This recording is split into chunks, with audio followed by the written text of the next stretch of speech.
After the battle of Kurukshetra, the 5 Pandava brothers performed a great sacrifice and made very large gifts to all the poor.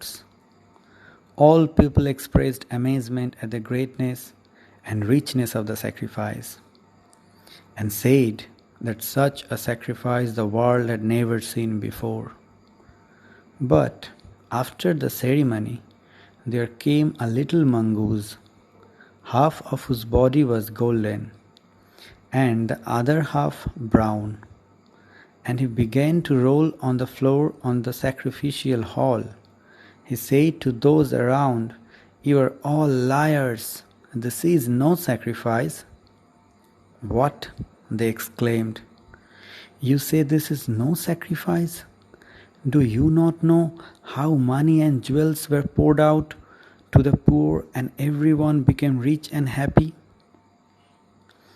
This was the most wonderful sacrifice any man ever performed." But the mongoose said, "There was a little village, and in it there dwelt a poor Brahmin with his wife, his son, and his son's wife. They were very poor and lived on small gifts made to them for preaching and teaching.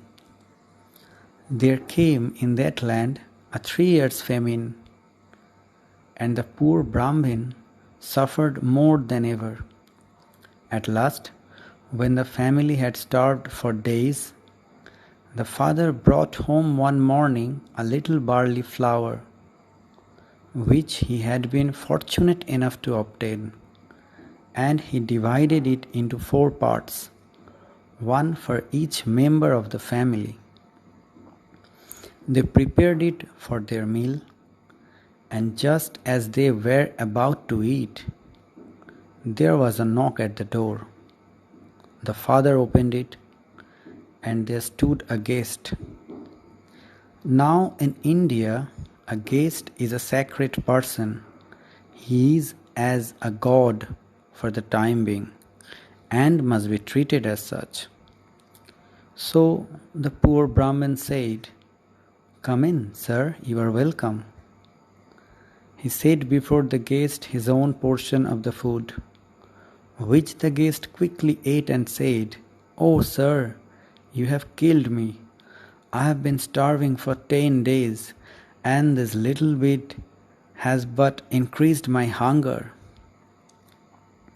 Then his wife said to her husband, "Give him my share." But the husband said, "Not so."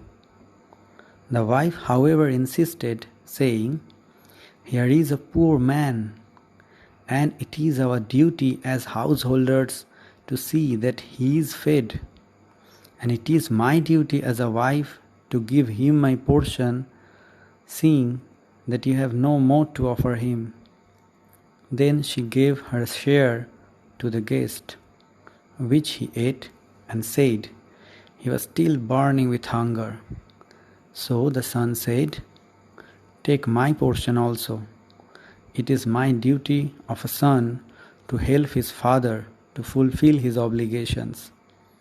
The guest ate that, but remained still unsatisfied. So the son's wife gave him her portion also. That was sufficient, and the guest departed, blessing them. That night, those 4 people died of starvation. A few granules of that flour had fallen on the floor, and when I rolled my body on them, half of it became golden, as you see.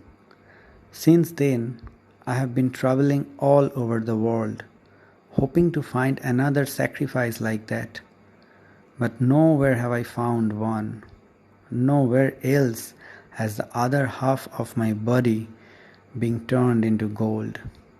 That is why I say this is no sacrifice.